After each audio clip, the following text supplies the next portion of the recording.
how we could intervene or could interact in this kind of crisis where the level of politicization and internal conflict is so high.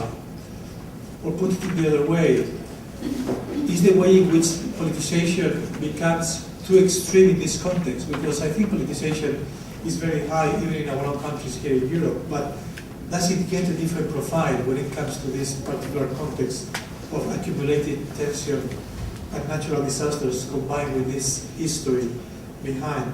So things to reflect, and now we will move to the concrete experience that they're going to share with us, so they will have something like 10 minutes each, and then we'll have some debate among themselves, and then we'll open the floor. Well, being this panel specific in Somalia, I will do a bit of background on the crisis in Somalia. The crisis in Somalia, as the moderator said, it started basically in 1991. In that year, some clan groups, they overthrown the military government of Siad Barre. Since that time, the problems have been all through the years there in Somalia. And also it was mentioned, in Somalia, there is not only natural disasters, but also human-made. So it's a combination of both.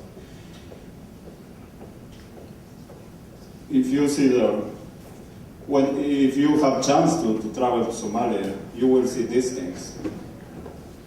What could the international community do to prevent it? Honestly, there are things we can do, there are things we can't.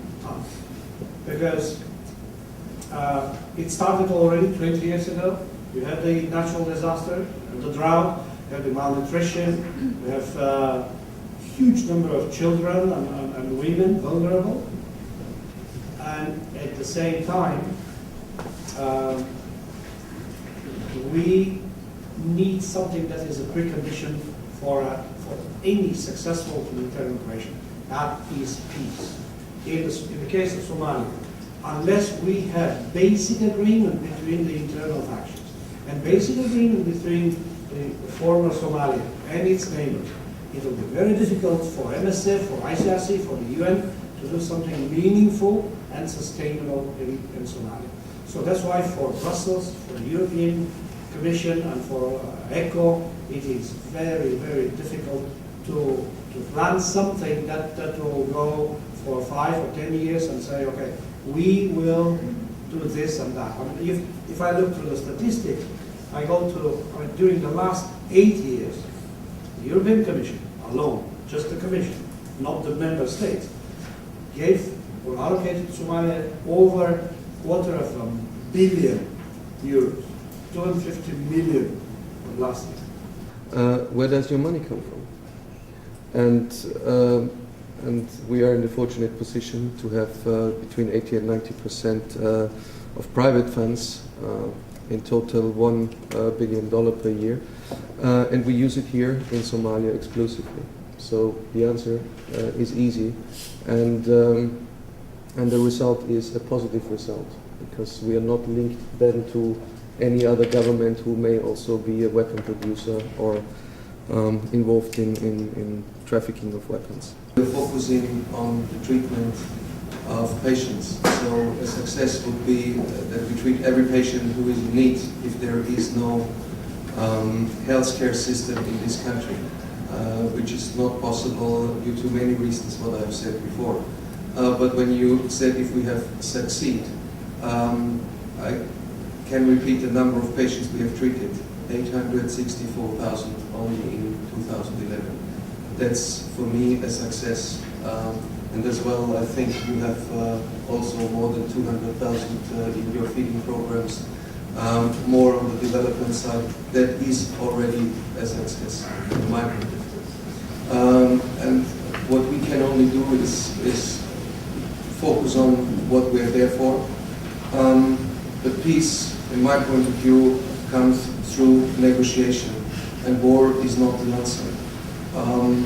And as some of the neighboring countries have started military interventions in the name of the humanitarianism, this is not going to work out. It's clear that they want to bring back the refugees from their countries into a so-called safe zone humanitarian corridor in Somalia. Help or humanitarian aid should, or disaster risk should not only come from northern agencies or western agencies or however we call ourselves, but we have to work hand in hand with those people that are what we called in the past victims. I don't think they are victims. Many people can survive if they know what to do, and they do have a lot of local knowledge. Naive view of the world is that it is of finite size and that there is a population of human beings living on it which are using water and other resources and producing sewage and other pollution. And for the past several thousand years, probably a million years, since human beings first arrived in the evolutionary process of things, the system has worked pretty well. The sewage and pollution which the population produces, pollution and other aspects have superseded it, and people are not talking about it quite as much as they did. And yet we've got to a point where the cleaning pool can no longer cope with the population as it exists. In the North Pacific Ocean, as a consequence of circular winds and tides, there is now an area much larger than the area of the United States called the Garbage Island, which is composed of non-biodegradable plastics.